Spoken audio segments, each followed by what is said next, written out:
What's up, people? We are back with more of Katawa Shoujo. In the previous video, we visited the 22nd corner together with Nomiya and Rin, because she decided to take the sort of art exhibition that would be set in place for her by the friend of Nomiya.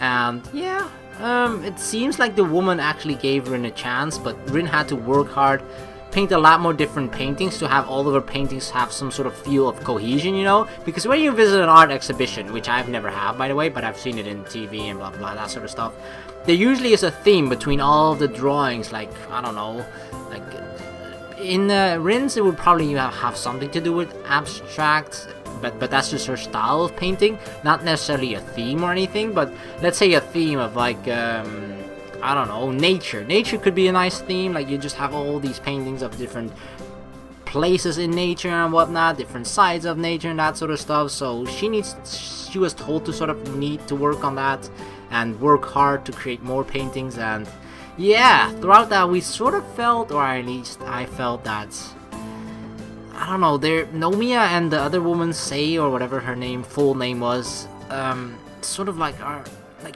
abusing Rin's talent almost, just for their own personal beneficiary needs, their own selfish needs, and like just, oh, we can profit off of the girl, this girl is talented, and they have like the dollar signs in their eyes, like cha-ching, oh, we found our cash cow. Like, I really hope that's not the case for Rin, you know, because I don't know, it would probably, not only would it feel bad to be sort of used like that, but it feels like this is a great step for her, right?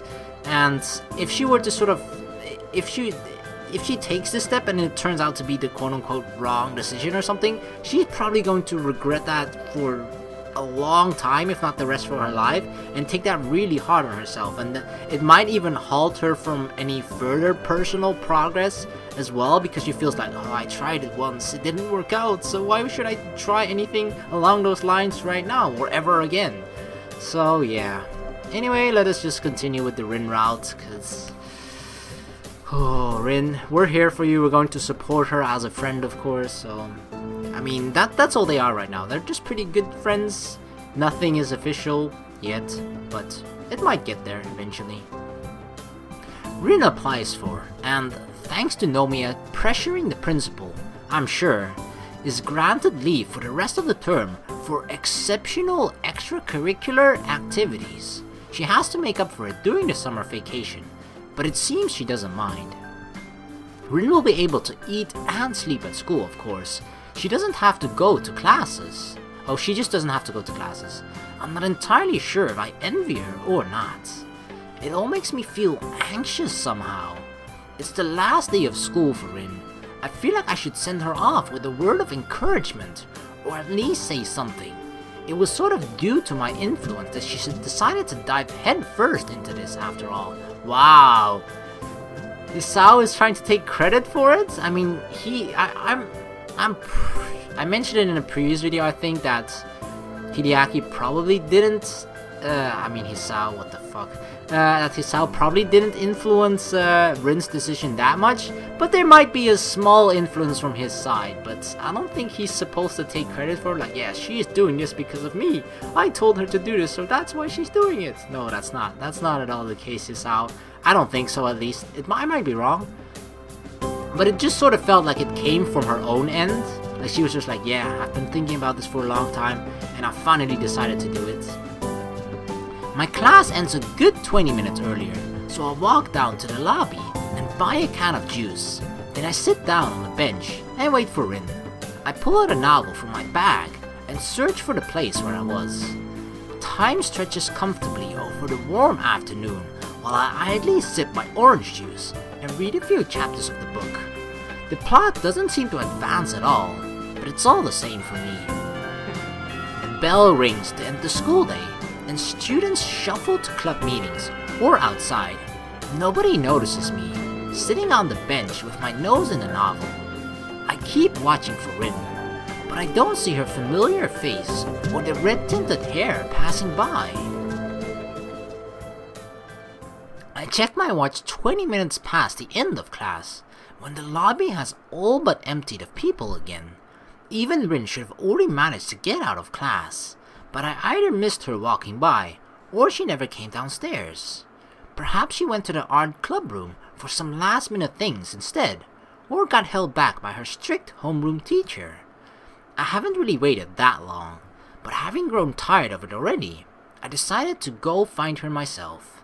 I stuffed my book back in the bag and throw the now empty juice can in a trash bin and climb upstairs. The hallway is eerily quiet as there are no club rooms apart from the art room nearby. I check there first, but not even the teacher is in. Coming back towards the stairwell, I quietly knock on the door of 3-4 and push the door open to peek in. Yellow sunbeams cross the classroom, falling across the floor, the dust and chalk floating slowly in the air, making the light almost palpable. The entire room bathes in the gentle light shining through the windows, washing the shadows away. Only one person is inside the classroom. Aww, Rin is just taking a nap. Aww, is she half smiling? Rin sits in what I assume is her seat, next to the window in the third row. Her head rests against the desk. I wonder if she slept through it all. Apparently not even Emmy had the heart, or maybe the capability to wake her up. I close the door quietly, walking past the neat, even rows of desks. I go over to where she sits. Rin?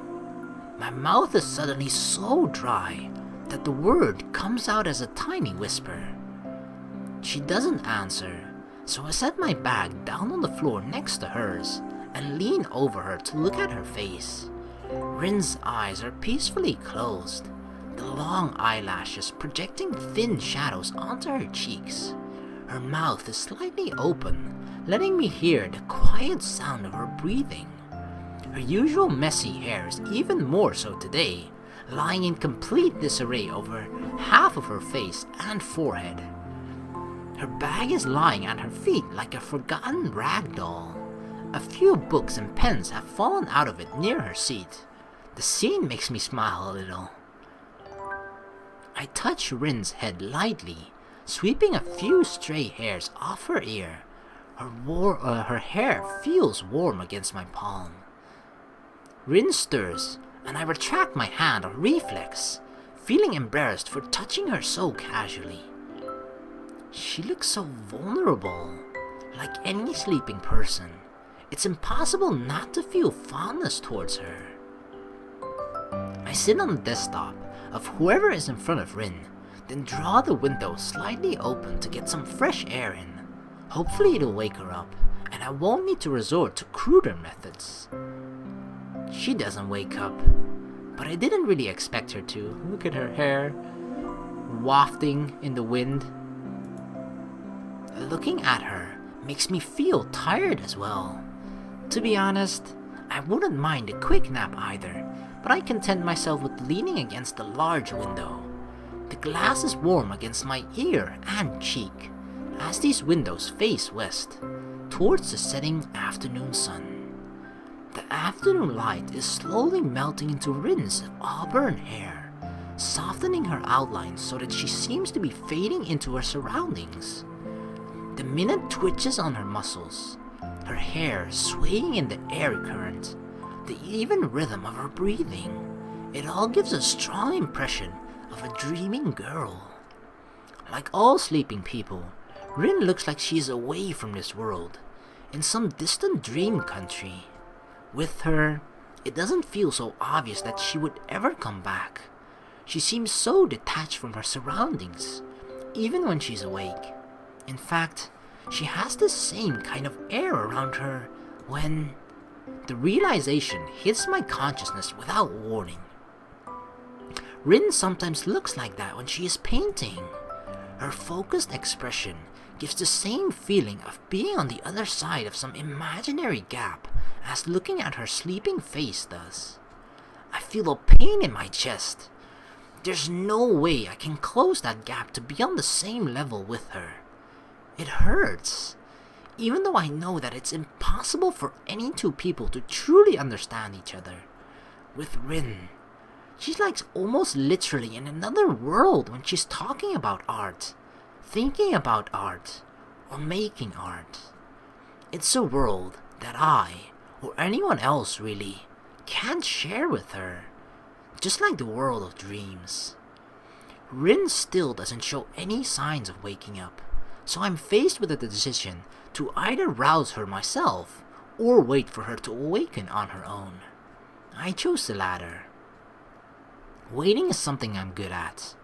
I found that out during my hospitalization, but even the hospital ward was more lively than the school after classes are over. The only sounds in this place are the loud ticking of the clock above the door and the distant voices of students down on the grounds. A genuine summer breeze blows inside from the window I cracked open, full of warmth and carrying the scent of light. I look outside to see where I came from, but I'm dazzled almost instantly. The window glass seems to trap all the sunlight within, making it painful to look that way. All I can glimpse through the window are the dark silhouettes of the trees and the wall around the campus against the setting sun's radiance. As I turn back to watch Rin, she stirs again. A single tear worms down from the corner of her eye, slowly making its way across her face before it falls onto the desk. Oh my god, why is she crying? It's tiny, barely a droplet, but it captivates me.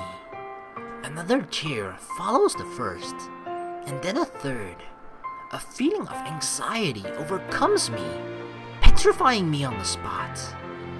It's so strange, seeing Rin's peaceful as she sleeps, at the same time as tears stream down her cheeks, wetting the wooden desktop she rests her head on. I don't know what to do, so I do nothing and just watch the tears roll one by one down her face. I wonder what she's dreaming about. Rin wakes up after one final flinch, or perhaps because of the tears. She sits upright and yawns so excessively it looks like her jaw might dislocate. She notices my presence, but her reaction is more like the lack of any reacting at all. It's just an acknowledgement, no startled gasp or anything. Hello. Good morning. She's so groggy, she can't even return my smile that I somehow can't stretch to be entirely honest.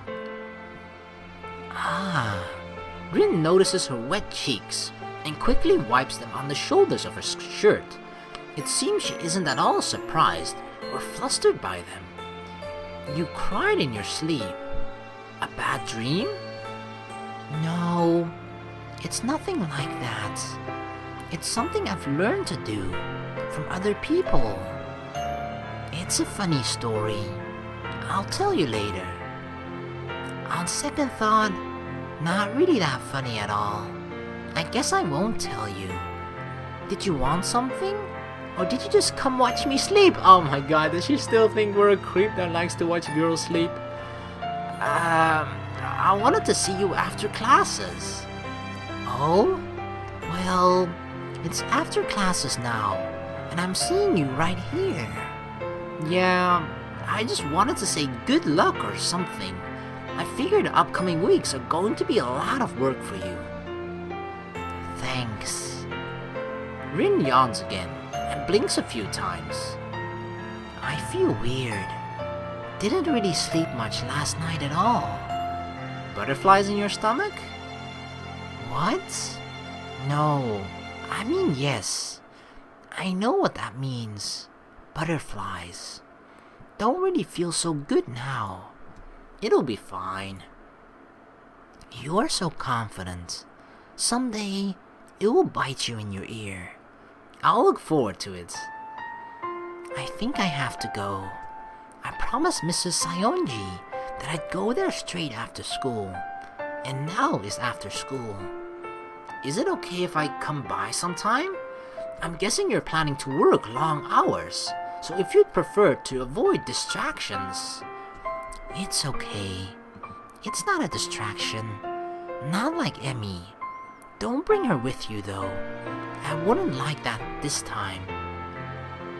I told her to stay away. Wow. I see. Alright then. Rin stands up and silently walks to the door with me following behind. Wow, she actually told Emmy to sort of stay away. She probably didn't say it in a rude way, I'm guessing. Or Emmy didn't take it in a rude way because she just probably thought like, yeah, okay, Rin has to focus on her art, so she's not going to be quote unquote bothering her that much. But it's still somewhat of a surprising thing to me, because isn't she really dependent on Emmy with doing her usual business that she has trouble doing because of her lack of arms? Like, I'm almost certain that in the Emmy route, it was said that Emmy helps Rin, like, getting dressed in the morning and that sort of stuff. And when, during that awkward moment, in the very, very early stages of the Rin route, when she was, like, you know, getting her period, she was looking for Emmy as well to help her out with that. So, it's kind of surprising. But maybe she just meant, like, outside of those things, so outside of school, after school, and that sort of stuff, that's when Emmy is supposed to keep her distance. I don't know, but it's kind of special, right? That she considers Hisao not to be a distraction, but Emmy, she does. And considering how, at least on first impressions, it really looks like Emmy and Rin are fairly close. But I don't think they are as close as you might think they are initially. So, but do think that she thinks that Hisao is just a closer person to her, or at least less of a distraction. It could just be because of our personalities as well, right? I imagine that Hisao could just watch Emmy paint, or I mean Rin paint, while being quiet the entire time, whereas Emmy probably just couldn't do that because of her personality. I don't know. The school's empty. The school's empty hallways, devoid of the usual crowd of students, feel very lonely. It's only a few hours since school ended, but the buildings seem to be all but deserted. Our footsteps are all that intrudes upon the stillness of the hallways. The change is sudden, but it shows how the building is just an empty shell, dead without its students and teachers to liven it up. It's like the school has become a private world, just for the two of us. A desolate place, filled with silence and chalk dust. I'm going to change.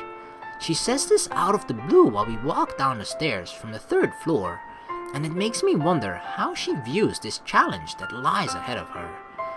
That's what people must do, sometimes. That's the last thing we say to each other that day, even though there's so much that we could talk about. And even those words drown in the all-encompassing silence, disappearing into the stagnant air as if they were never said.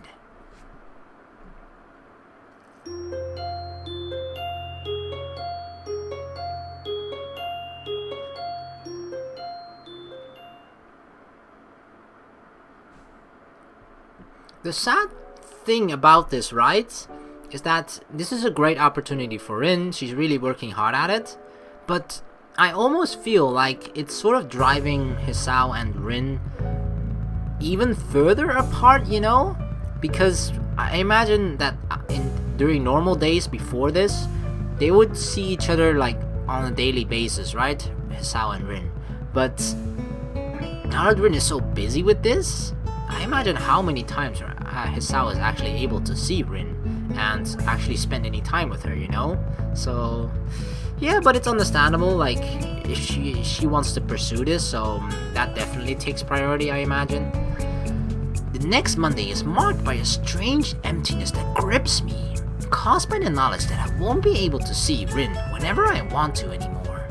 This hollow feeling is a little bit disconcerting, but I make it to the afternoon all the same. My last class, in a word, is terrible. It's not that the lesson is that bad. It is, however, boring, and it's so hot in the classroom that I feel like I'm melting. The air conditioning is either broken or turned off, so the windows are open. It makes no difference, however, since the air outside is completely still. Only the chirping of the cicadas carries inside. I've been seeing that word like several times in different visual novels as well, cicadas. So chirping, I'm guessing they're birds then? I actually want to Google that right after this. Gotta remember that, cicadas. The sweltering heat permeates the room. Students and teachers alike are in an almost delirious state. I just want to stand up and walk out of here without caring what the teacher or anyone else says. I can see I'm not the only one with these thoughts too. Next to me, Misha is shamelessly holding her skirt up a bit and fanning air in with her notebook. Oni Shizune seems to be as cool as always, sitting with her back perfectly straight, arms folded on her chest, her eyes fixed on the equations scrawled on the blackboard.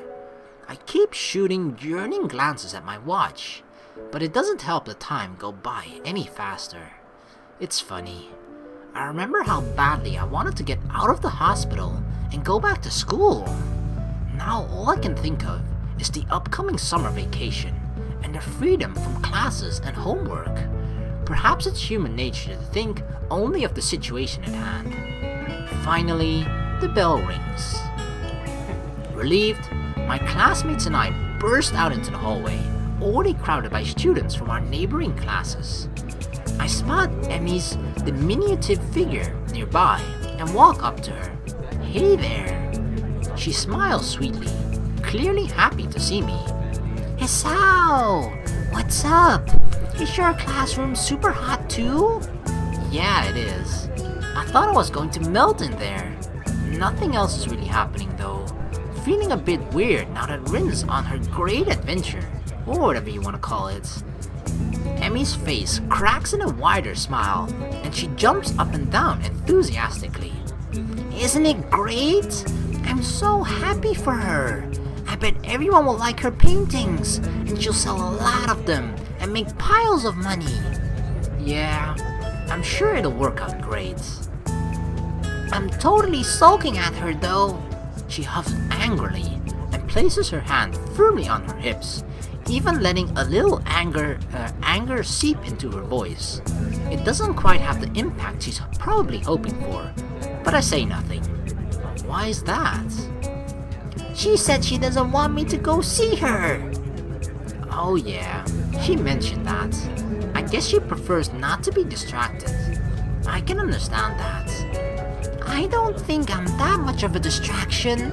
Besides, I'm sure she'll forget about sleeping and eating properly if someone's not there telling her to do it. Sometimes she's like that, gets completely fixated on whatever and drops everything else. It really makes me worried, you know. Is she going to be alright? Such friendship. I wonder if she thinks I'm annoying. I'm pretty sure that's not the case at all. Emi shakes her head, looking amused. I'm not sure if she's joking or not. She has these weird ideas about a lot of stuff. Things just make sense to her in a totally different way than they do to me. I can't even remember all the weird stuff she talked about over all this time. I don't think Rin does either, really. She's the type who would forget her own head if it wasn't attached to her shoulders. That's why I just can't leave her alone. So that's what happened to Rin's arms. Okay, that's a cruel joke. Is that weird?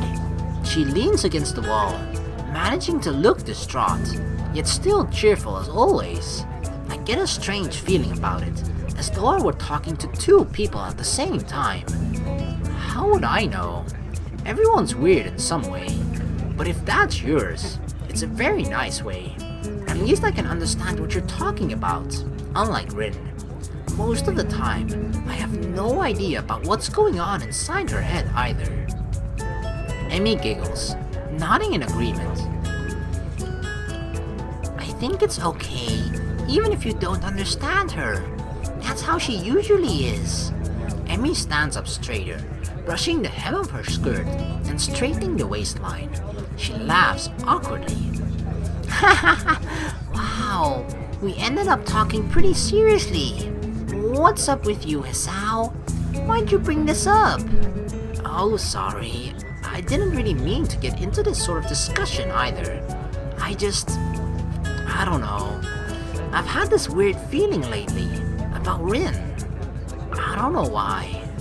I feel a bit guilty bringing up something like this for no reason except my own anxiety. It'll be fine. Don't worry about it. Suddenly, Emmy clutches my wrist and twists it so she can see what time it is from my watch. Oh damn! This late already? I should really go. There's a meeting with the rest of the track team at the field. It's not going to be fun in this heat. We're going to sweat like pigs, but I promise I'd be there. Bye-bye! She skips downstairs, leaving me wondering if what I said, or what Rin said rather, hurt her or not. Maybe what Emmy herself said hurt her the most, come to that. So in the end, even the person closest to Rin is just as far apart from her as everyone else. I wonder if Rin herself ever feels that distance. I felt like I was drifting away from the world too, during my hospitalization. I felt anxious and depressed, and even now, I sometimes still do, but I fight against it with all that I've got. If Rin has been on that side of the divide for her whole life, I can't imagine how she could not be lonely, but perhaps she's truly different. I refuse to belong to that other place, but maybe she's found comfort there. As I walk through the hall that afternoon, I glance at my watch. It's almost 4:30. I would normally have a club meeting to attend, but I don't feel like going to the art club at all, so I start heading the opposite way. It feels like a poorly chosen decision. I just know that if I skip club once, I'm going to skip it again and again. This is probably it for me in the art club. It was a fun while it lasted, but yeah, I feel like without Rin, there's no real reason for him to go there anymore, because the main reason he's decided to join the art club was definitely Rin, although he probably wouldn't admit it flat out, but I'm almost certain that the main reason for him to join was Rin, so yeah, with her not there, there's no reason to attend anymore. It's been bubbling beneath the surface for a while now, though.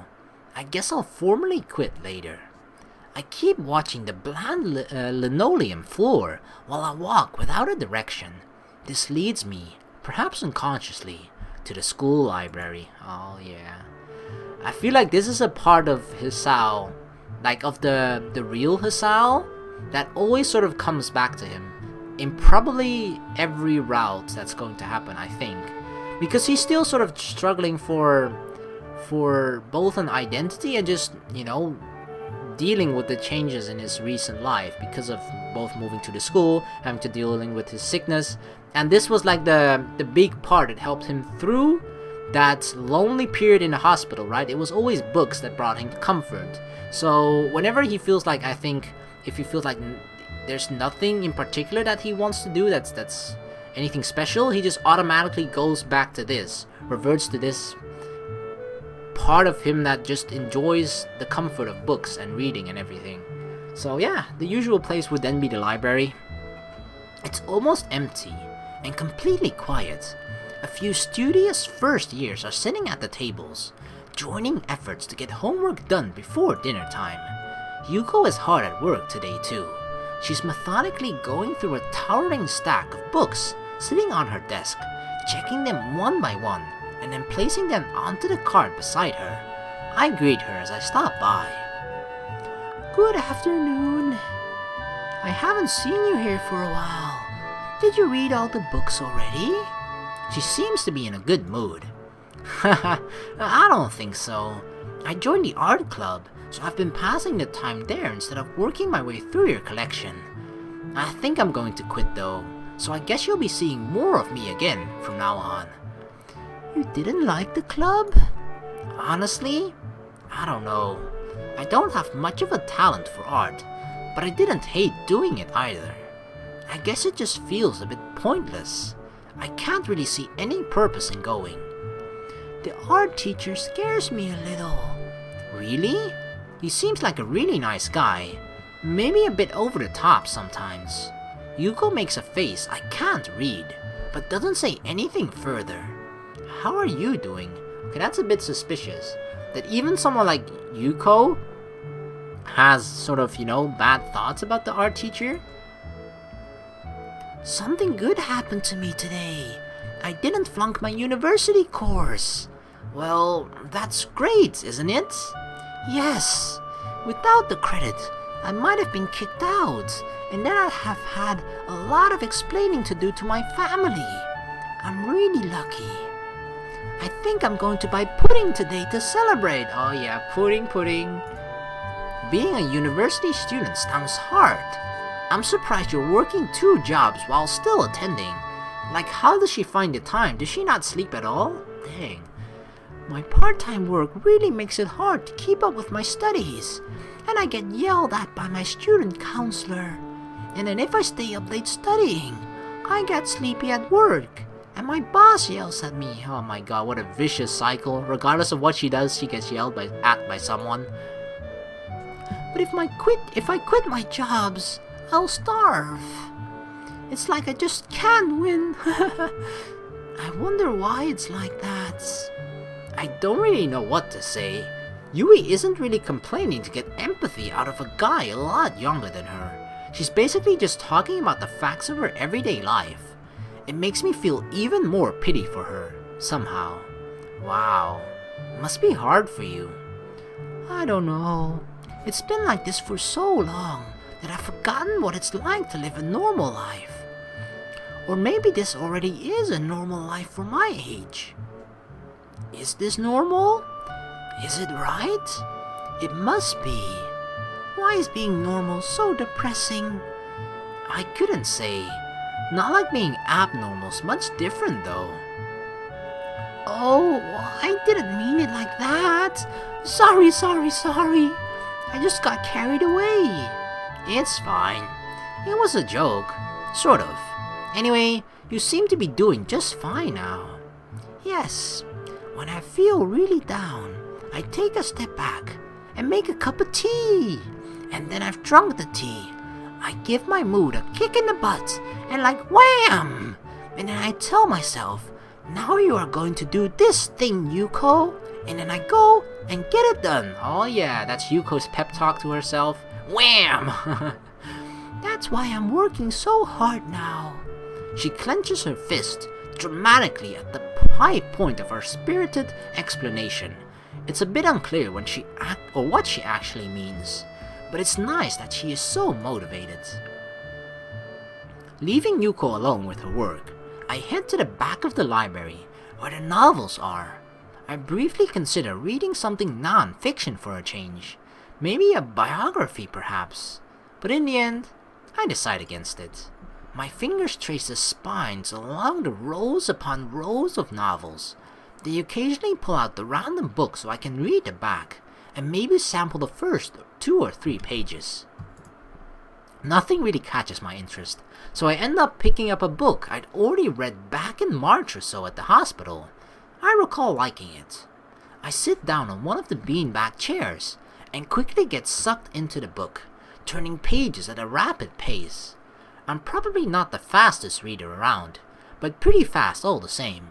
Reading quickly makes me feel oddly satisfied. Focusing on reading is something I'm pretty good at too. I can cram study pretty efficiently as well, as long as I stay motivated.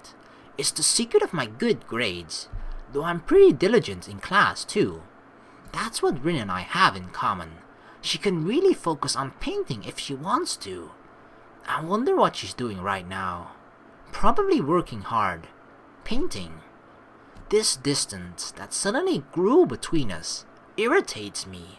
I thought we were getting closer, but now that feeling's been lost. I'm a bit worried about her too. I can't make sense of my own thoughts. Oh my god, I can't leave her alone either. I want to be with her more. Oh my god, which choice? I mean, I can't leave her alone either. Both of them mean that, you know, that Hisao wants to be with Rin, but they're both with different motivation.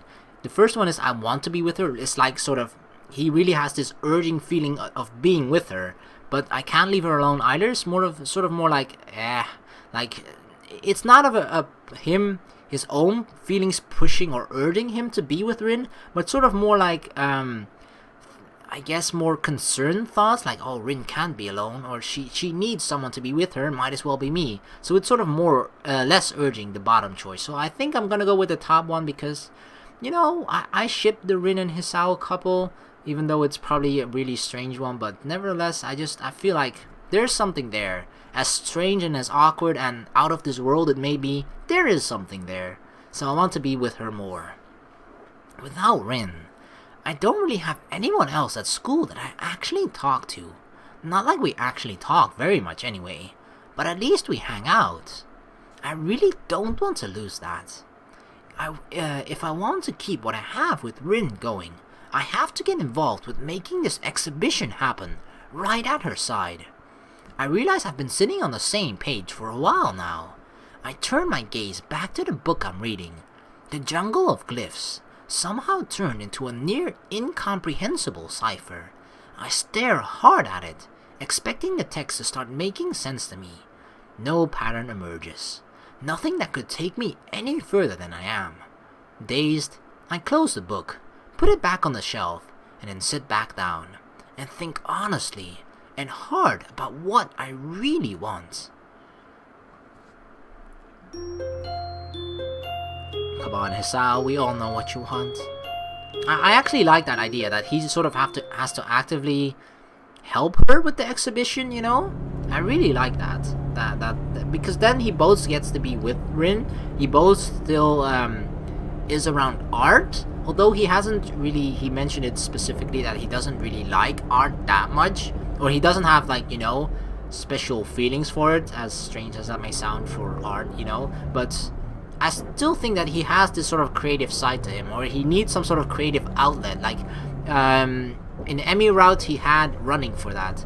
In this route, he had art with it, sort of. He just tried it. He thought like, I actually thought like he was improving pretty decently for the amount of time that he has given it. But I just feel like he perhaps lost motivation for it because of how good Rin is, and he compares himself with Rin in a lot of things, I think. So that's probably why he just thought like, art perhaps isn't for me. But I still feel like he should be around it at least, because that way, being around art is another way of connecting with Rin, right? So it's sort of, you know, two birds with one stone in that sense.